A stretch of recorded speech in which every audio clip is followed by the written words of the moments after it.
Good morning, everybody. Welcome to the Flow Show, Tuesday, 11th of February. Bit of a quieter morning, but a bit of squawking and stuff going on nonetheless. Hope you're all doing well this morning. Morning, Kate. Morning, Ryan. Morning, everybody. Have a great day waiting for comments all around, because I don't think that on the real data plan we're going to have much to stick our teeth in today. No, absolutely. Very quiet data calendar today. And yeah, it's going to be headline ping-pong today, I think, and not of the good kind, which we'll get to that shortly. Right, let's kick things off. Japan. Mr. Ishiba seems to be doing okay. Oh, why was my mouse not working? There we go. Mr. Ishiba seems to be doing okay because his cabinet approval rating has risen 5 points to 44% in last week's poll. That's the highest since October. So I think okay over there. You may remember this Norway CPI yesterday coming in a little bit hotter than they would like. Well, today they've had GDP coming in a little bit worse than they'd like. Quarter on quarter GDP down 0.4% for the mainland. Overall GDP down 0.6%. So if they had a reason not to look at cuts in a greater detail yesterday, they've got reason to look at them in greater detail today. We've had Bank of England's man out overnight and 20 times this morning already, explaining why she voted for a 50 basis point cut at the last BOE meeting. She's one of the big hawks, and it was a very, very shocking turn, her voting for a cut at the first instance and then for a 50 at the second instance. Anyway, her reason for doing so is pretty much that she's changed her mind on everything. Inflation and the economy. She says inflation has become less of a threat as the weaker jobs market points to weaker corporate pricing power. And that's especially prevalent, or is going to be prevalent, in wages, i.e. she sees inflation coming down quickly to the 2% mark. Hence her call for a 50 cut. However, she said, or it was indicated, she indicated that a 50 pip would have been a bit of a one-off, because she would want to keep restrictiveness in place and a higher long-term bank rate further out. She said her active rate policy does not mean cut. So it's a bit of a one-off easing and then back to keeping rates restrictive for the foreseeable. So overall, yeah, a bit of a change of mind. She's sort of come around to a bit of line of thinking that I've been talking about, that, you know, weaker employment market, weaker economy overall just saps the price power out of firms, and that it could lead to price cutting more than keep adding prices on, and so a quicker path to inflation. However, she's worried about those second round effects potentially happening, which then begs the question, why vote for a 50? Because that can bring inflation with it. But overall, bit of a messy one. But she changed her mind and she hasn't turned into a dove all of a sudden. Any thoughts from that, Kay? She is in the dove now, but she calls herself an activist central banker. I find the term quite funny. First of all, for a central banker, because doesn't that go squarely against what they should be? Central bankers, non-activists, but rather reactivists, and trying to be good mothers and fathers to the country's monetary policy and money flows. Yeah, obviously we talked about her surprise change, but then she is coming back a little bit on that by adding that she wants to remain restrictive. So I guess that's what the most we can expect from her now. The thing is now, it did throw a bit of a ball or whatever in the sandbox, because if she would have wanted to do a 50, how many of the Bank of England members of the MPC are on the limit border of voting for a bigger cut? So We haven't heard from all of them, but it could be that she influences the others a little in. Yeah, maybe she should have called her an influencer instead of an activist. But yeah, and that's where, for the Bank of England at least, we need to pay attention to now. For the rest, I would say, on the back of what she says as well, is back to data watching and more than anything else. Yeah, it was actually Bailey who first used the term activist, I think late last year, saying that the bank could become more activist on rate cuts. So I don't know, they're all getting a little bit out there praying on that line of thinking anyway.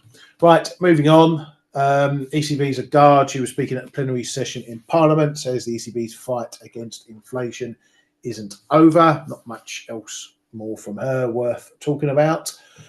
We've been focusing on US inflation expectations. The New York Fed were out with their latest one-year survey, consumer inflation expectations. That stayed unchanged at 3%. So no ticking up there. Not much else going on. So we're straight into the politics. I love this section of the show.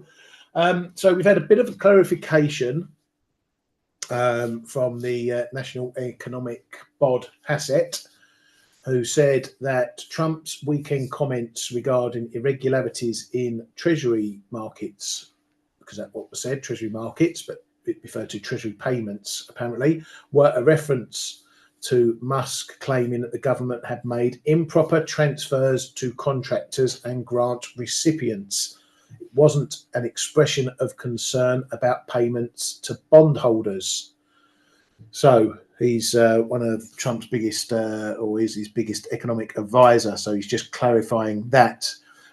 Quite funny, Kate, because everyone's been scrabbling around talking about how they're going to monetize gold and this, that, and the other, and the piece I pointed to yesterday. And the reality is, it was nothing to do with that whatsoever, anyway. Yeah. And well, and taking in the global context of things, we are going to see a lot of seesaw comments and tests, and then getting back on it, and we are going to do it in different ways. It's going to be our daily dose, I guess, of comments and what they plan to do here and there, and then on the sideline, Trump's one of his biggest advisors or colleagues now. Musk is doing other stuff. It's a bit of a cacophony. It's hard to keep up with it. Again, I think we got to get back a little bit to. Obviously, we cannot look besides it because they are influencing markets, but.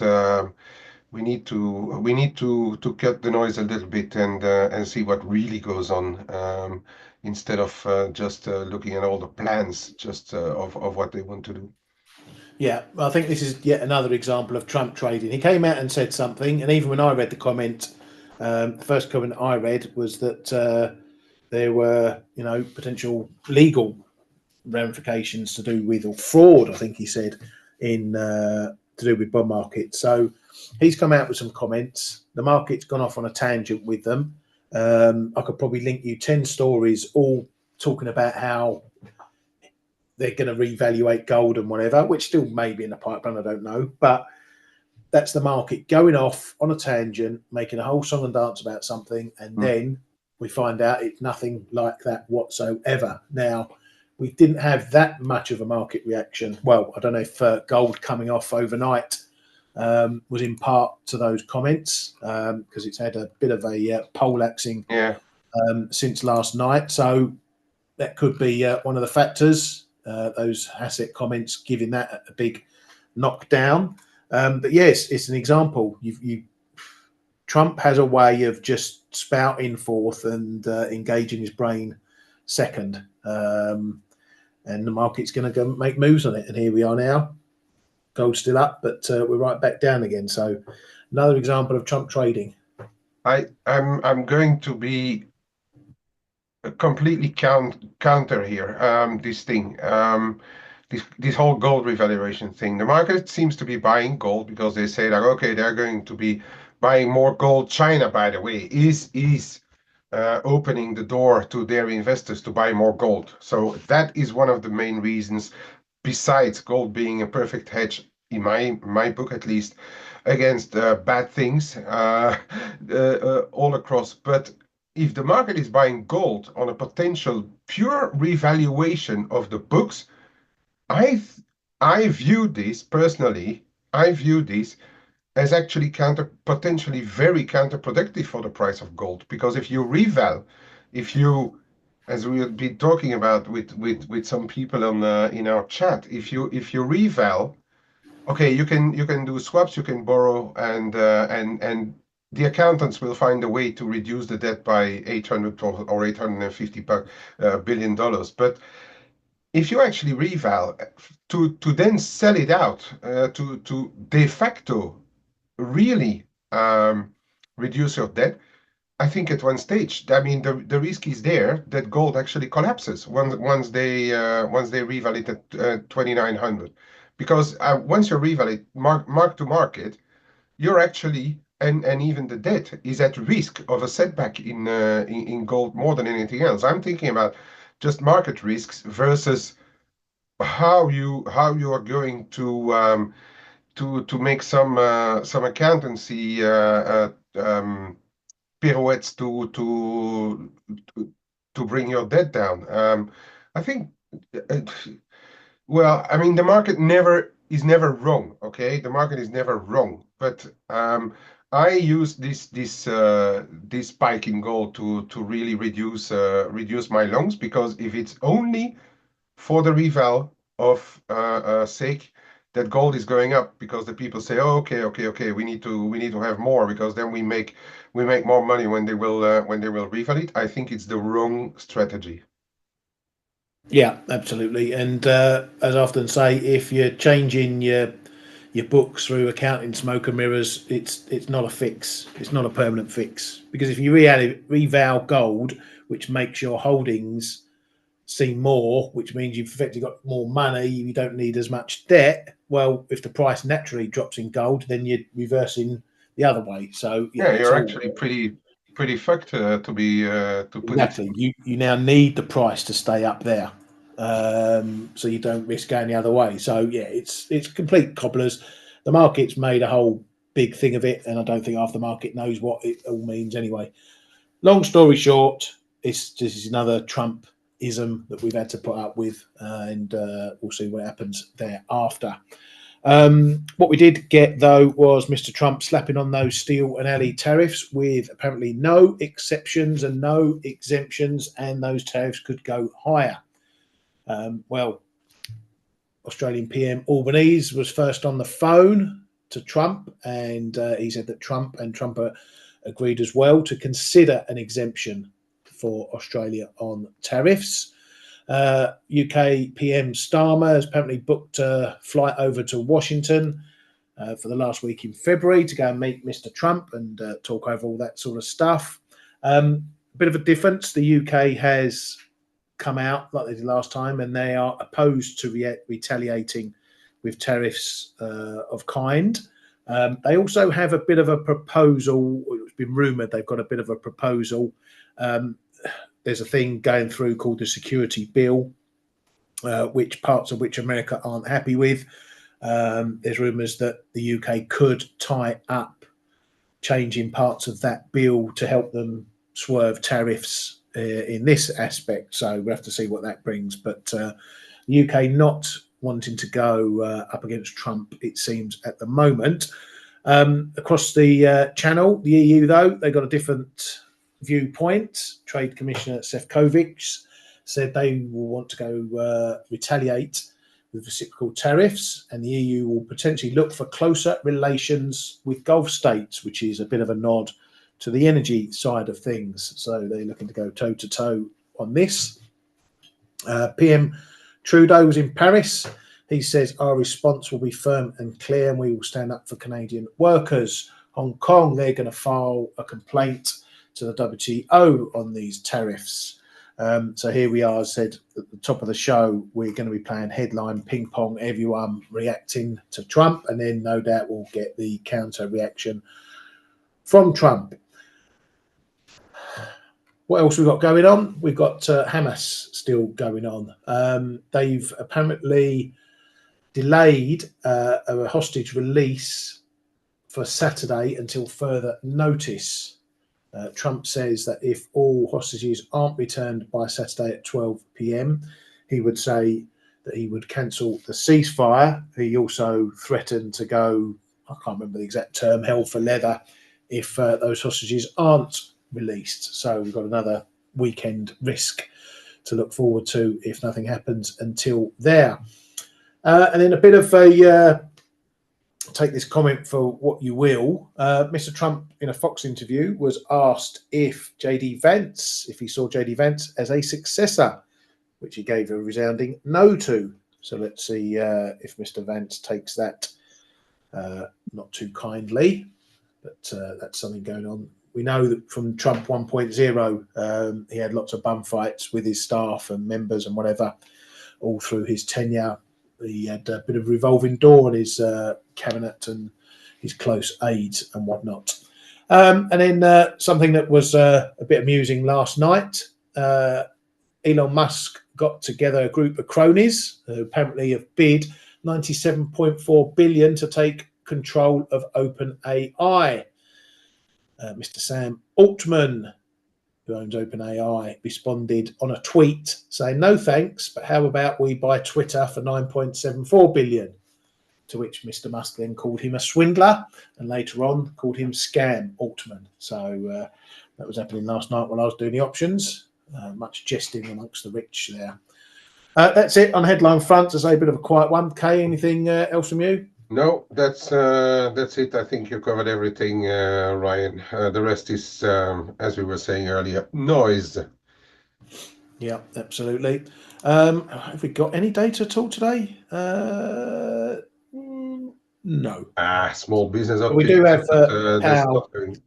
We do have Powell Oh, testimony. yes, we have the testimony starting. Which, okay. Oh, that's going to be so nice. yeah, exactly. Now, for those of you who don't know, this thing usually involves Mr. Powell just reading copy and paste from the last FOMC statement and then getting quizzed by all the politicians. Yeah. Obviously, this is the first one since the election, so it could be interesting. We're probably going to get a lot of questions regarding what the Fed might do against trade policies and whatnot and how they might respond. So I think we might get a bit more pushing on that side of things from these politicians. And Mr. Powell will have to be at his most independent best to sail through that. Maybe he'll get some questions about whether he's going to stay in the job and, on his political leanings and Fed independence and all that sort of crap. But in terms of monetary policy speak, I don't think we've had anything that much moving in markets after the FOMC that would have him speaking about various things. So I'm not expecting too much, but we never know. You got any expectations, Kay? There's going to be a few different people sitting there now in the committee, right? After Trump's election. Well, I would suspect so anyway. So I think the grilling may become a little harder, especially by those who want to be seen in a good light by Mr. Trump. So he's probably going to be, accused of all the wrongdoings that happened in monetary policy since Trump 1.0. So he's going to have to defend himself more than explain, I reckon. One thing, usually we have a text coming out like an hour or so before his opening statement, right?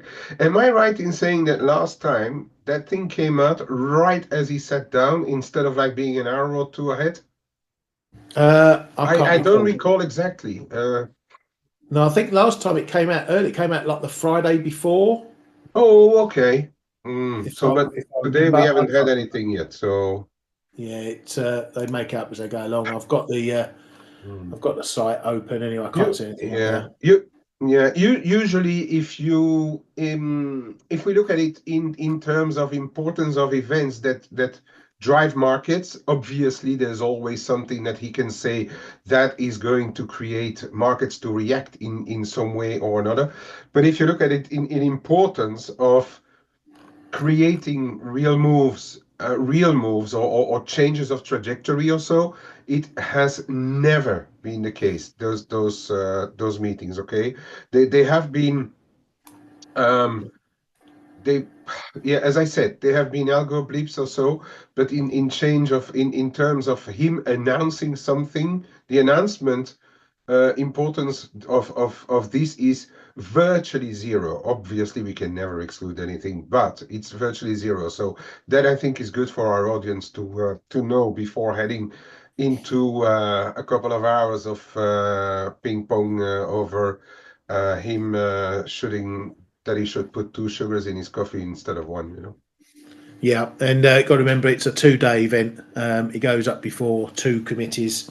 The second one usually more boring than the first one, but yeah, look, if the door's open for when we get the release of his testimony. As I say, usually it's a carbon copy of the last FOMC statement, but any time up to an hour before he's due to sit down, it could come, or he'll just leave it and just spit it all out when he turns up. So yeah, it's going to be half hour before kids pick up, so I'm going to miss most of it, thankfully.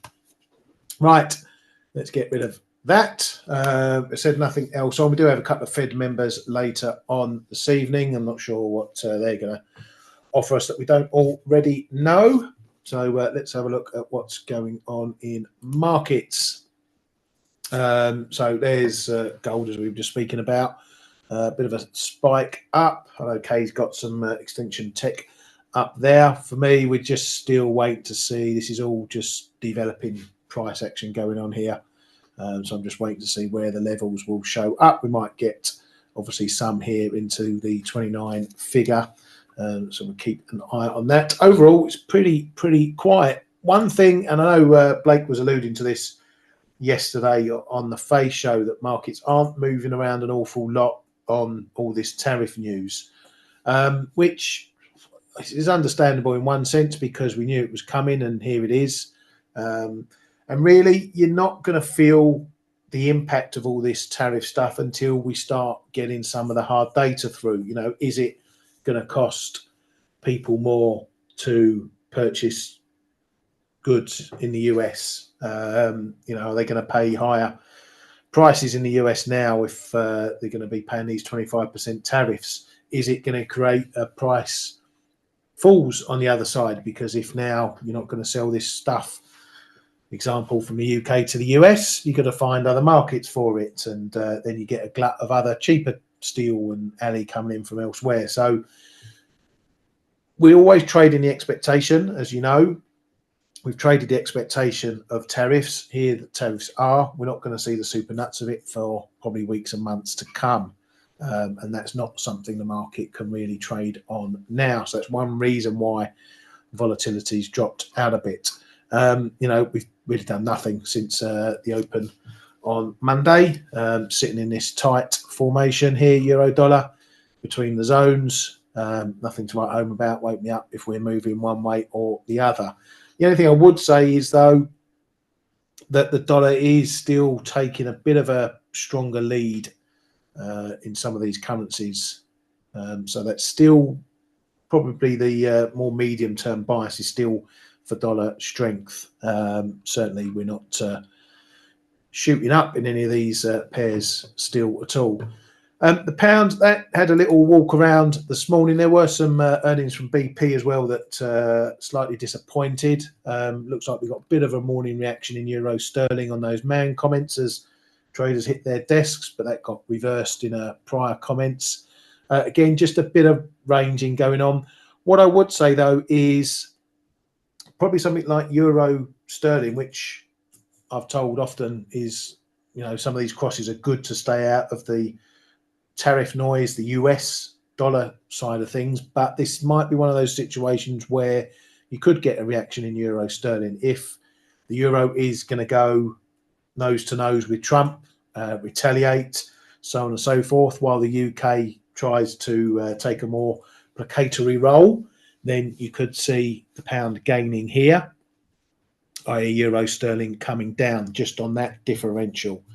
So, these crosses, they may stay out the bulk of the volatility, but they're not immune to some of this tariff stuff. But it's country versus country versus the dollar, if you get my drift, in terms of this. So I would not be surprised if we get some news like that. We see euro sterling maybe heading a bit lower. I'm not expecting it to go all guns blazing down to 82s unless Europe decides to get into a real big bum fight with the US, while the UK doesn't. But that's something to keep an eye on that side. Dollar yen, that's up and down like proverbial. I won't say proverbial what.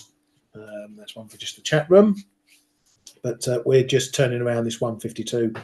Can't make a proper decision whether we're going to stay above it or below it for now. So we've got a little intermediate range, sort of 151-ish, 151-ish, 150-90-ish, and then up towards 152.5, 153s. So keep an eye on that range. Aussie Kiwi, I had a little try yesterday, shorting into the figure. That got blown out. Took all day to do it though. I think it was later in the evening when it finally went. I was expecting to see a bit of resistance coming in towards 111.40.50. Couldn't even get that high. Got close, 111.34s, I think. We'll see. If it comes back down here and starts holding this as support, then we're probably going to have a look higher. I don't know if I want to add to my core shorts. I might even think about getting out if it's not going my way, but we've got the RBA and RBNZ next week, and I might just push it to then. Just going into the Aussie dollar quickly. Again, nothing much going on. We're still knocking around this zone. We can't get through it, can't hold above it, but we're also not looking to dip very far from it. So this is really going to be, well, it's going to turn into a major pivot point. Okay, if we start to see it breaking above and holding, then that could well see it pushing on up. Maybe then we get a bit of a springboard to the 64 level. On the other side, if we start holding below, that's going to suggest we may not be done with the downside just yet. And then we keep looking at these levels once more. What else? Dollar CAD, got a bit of an itch for some sell stops below this 42.65.70 area, proving to be very solid. Again, ignoring the tariff threats, or the tariff action, should we say, and also the response from Trudeau, who is half out the door anyway. So we're not doing much on this one. But again, you can't get sucked into a false sense of security. Yes, mate. I haven't followed all this whole saga from too close. Is there a timeline for him to get out the door? I think it's June, July, maybe May. I don't know. I don't think it's too far away. I'll have to look it up. But yeah, I think he was going to try and hang on, unless I'm getting myself confused with France and Macron. I think he was going to try and hold on to the election in October. But obviously now he's shot himself in the foot. I think everyone's pushing for earlier elections, but I'd have to look that up. Okay. It's a bit like Macron. He wants to hold on as long as possible. It just depends whether he can or not. But yeah, anyway. So that's my thoughts for dollar CAD. We're not really seeing a push up towards the top of the range, which is always possible. And last one before I bang it over to Mr. K. Keep an eye on yields. We look like we're trying to base above the 450 once again. So keep an eye. That should add a little bit of influence to the US dollar side of things in terms of keeping that bullish if we continue higher. But we're probably treading a bit of water for tomorrow's CPI. Right, don't forget, if you've got any questions, chuck them in the side, please. Derej, want something on euro yen? Right, Yeah, okay, I'll have a look at that. Punch it over. Oh, if I can get my computer working. There we go. Oh,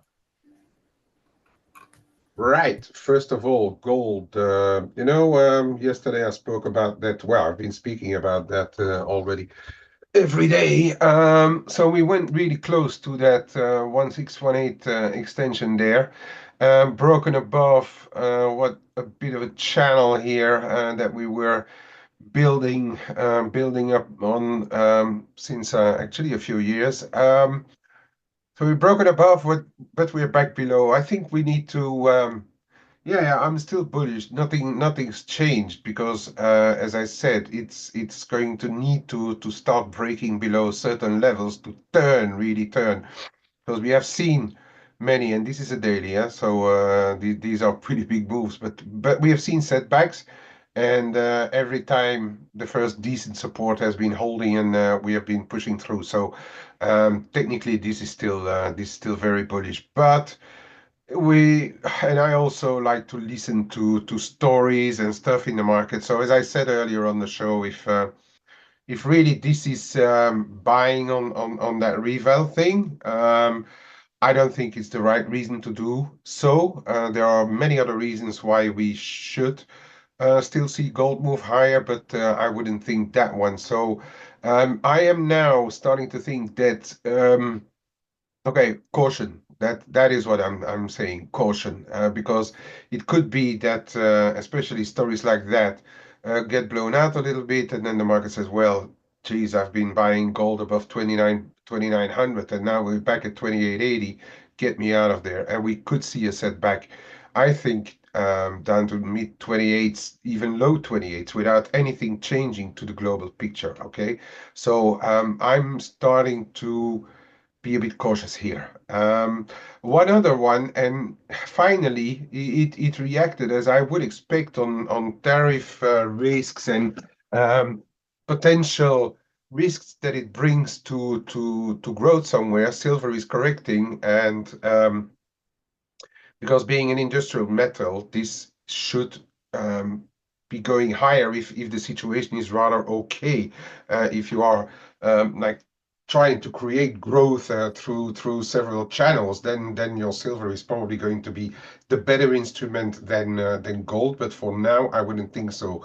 And again, I would be looking. So this was the first support zone I've highlighted already a couple of times. We've been for a quick test so far, and we are not too far. So this is your 3160. I would not be surprised if this correct down to low 31s for as long as we're capped below 32, 30, 50. I think 32, 30, 50 is probably going to be the gateway. Okay, there's this channel around 3280s, but I think if we really break above 32 and a half and hold, I think we could get back up another buck up to 33 and a half or so for a starter. Now, euro yen, let me straight away look at what comment on what Derej was saying here. Well, euro yen, oh, I had a different picture that must have been on the 4 hours. Here we go. I had this different picture. Euro yen has finally has broken and is in a retest of this 157. This is that little triangle. I think there is, if you purely look at price action that a pair is doing, it's 157. Close below, it's probably a bit negative. Close above, then perhaps some weaker shorts may try to buy back, and it's really trying to make up its mind here.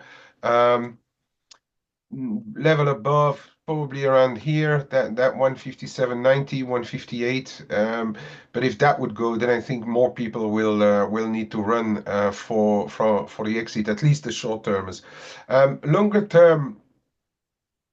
It looks to me like yeah, this down to 154 and a half, even if you look at it, 155, 154 and a half, 156, 154 and a half, sorry. That's a a relatively decent support zone looking at it from this side. So that would be something if it broke down, because then that would mean that yen is really strengthening. I think it's going to come from the yen side, unless something really goes pear-shaped in those negotiations on tariffs, where euro should break back down. But then it's probably going to be accompanied by euro really breaking down again below those prior lows here, and going for a retest of the 102s, why not even lower? So for the euro yen to get down, if it doesn't come from the euro tariff thing, it has to come from the yen side. Okay, so then the yen side, we now have to wait, and I think we are not too far away, being mid February, we are not too far away from hearing first hints at what the um, spring wages could give in Japan. We usually have some of those unions come out with their at least their demands, and not necessarily replies from companies, but their demands. So that could be your next mover. Now that we have been trading, still trading, obviously, because the yen is a bit stronger than the rest of the currencies. The fact that Japan could be exempt of any tariffs, but once that's going to fade, that trade, and we have to look at what's going to happen with the wages now. Okay, so if the wages are really good, I think we could see a next leg stronger in the yen, but that remains to be seen. Um, Next one. Yeah, I was going to show the Aussie as well, but the Kiwi is not looking as good. It's a bit at risk here. I've got really, really small that I bought the other day around where? Around here. I let the piece go. I didn't. When we had this, yeah, I think it's around. It's here that I bought. Then I let the piece go on that spike up to the figure, but it's not doing very well. So I'm not adding right now. I'm really not adding because I'm not feeling overly comfortable on the trade. Rather, in fact, I'm more than happy to let the rest go if it breaks below 25.30 here, because we could be in a bit of a test lower. Obviously, if it holds, it could just go back up to the figure. We may be forming a range here, similarly to the Aussie dollar, but Aussie dollar holding a bit better, probably also while Australia can see some exemptions of tariffs, but we are, as Ryan already said, mooching around. We really need to break higher here above that 63 to continue to go, but it's holding better than the Kiwi. That is for sure. I was going to show something else, but I really forgot what it was. Oh yeah, there's a bit in the cable actually. We could be similarly to some pictures here. We that triangles are forming, and I think the low 123s are going to be important, but that's more for the intraday kind of stuff. I think more medium term, we're looking at it from a different angle, still relatively offered, I would say. The dollar in general is still holding on to gains. We are going to have to break above 124, and especially high 124s to really keep go higher in the cable. But for the time being, I'm okay to try and play this hold here. I don't think it's warranted to be too short cable just on the back of some comments or here or there. Exemptions from tariffs would be obviously a good news, as Ryan already said, for a lower euro sterling, which is for now consolidating. Anything else? It doesn't seem that you guys have too many other questions. Mary Toft, that question about international economic and market response to Musk, can Young help us seizing treasury payment systems? It's very hard to give an answer as a market to it, for as long as we don't even know whether they are going to have access to everything, whether there's going to be an uproar, whether judges are going to be booted out, or it's a fluent situation. But unless they really find some really grave reasons to come up with proofs. We know how the Trump administration and Musk can bully people as well. But I would say that if you look at it from an outside point of view, it's very hard to have a reaction on it before we know exactly what the results are going to be, and that could be weeks, if not months away. So for the time being, I would say that the international economic community, Mary, has not responded to it yet. That is where I stand. Um, doesn't Chinese tariff affect Aussie? Yes, there is, but we have seen that Australia has not only China. Okay, they are exporting stuff. By the way, they are exporting quite a bit to Japan as well. They are exporting to the US. Yes, China is a big part of their economy, but also let's not forget that they dig a lot of stuff out of the ground. By the way, gold. So one could argue that with gold shooting higher, or copper being higher, the Aussie should be supported as well. So it's a bit of a, we've been saying over the end of last year into this year, watch out for correlations because they can come and go depending on how Trump is handling the traffic lights. And we are in a situation right now where it's not 100% sure which correlation. It's not, no, 100% is far from reality. We're somewhere 50-50. Are you trading correlations, yes or no? And for the time being, I would argue it's each for oneself in to a certain extent. And with that, Ryan, back to you, mate. Thank you very much. Yeah, just a couple of points, Marie, on the payments thing. Yeah, I don't know what it all means on the ground level, what he's got access to and whatnot.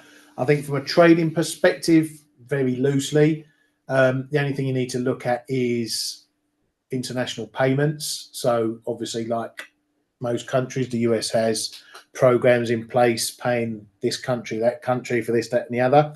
I think there's already one, South Africa.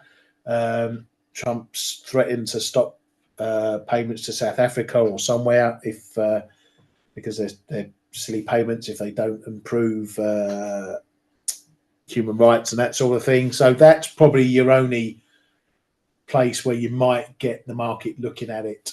As for Dereji's comments on does Chinese tariffs affect Aussie dollar, this is a good time for you guys to get stuck into the fundamentals and start learning about this sort of thing. Get onto Google, which is probably your best resource. You even got AI these days. Find out what China does with America. Find out what China does with Australia. Okay, first thing I did this morning was actually look at what is the UK's exports in steel to the US. And apparently the US is the second biggest steel export partner for the UK, but it's not a huge amount anyway. It's more specialised, high-grade steel for defence, for security things, and that sort of thing. So it's more of a specialised industry. So it will be impactful for the UK, hence why they will push to potentially get a deal. So look at all these things. Do a bit of Googling. Okay, China we know is a big producer of steel, but does Australia buy Chinese steel? So if China's not selling to the US because of higher tariffs, will they sell more to Australia? That's the sort of thing you've got to look at. And that's how you define what the reaction may be to tariffs by various countries. Okay, if the Aussies are big exporters to China, well then US tariffs on Chinese steel isn't going to affect Australia. Okay, that's the way you've got to look at it. So the information's out there. It's not difficult to find, and that will give you a heads up in what to expect in markets potentially as well, and shape trading. That's why we have a more fundamental stance on this show to help you with that. Anyway, thank you for your questions as always. Thanks, Kay, for your analysis and your input. And yeah, we'll call it a day, and we'll see you all tomorrow. Have a good one. Hey traders, this is Blake Morrow with ForexAnalytix. Thanks for stopping by our YouTube channel. Don't forget to like these videos, share them, and subscribe to our channel so you don't miss any of the content that we provide here for free. Thanks for stopping by. I'll see you in the next video.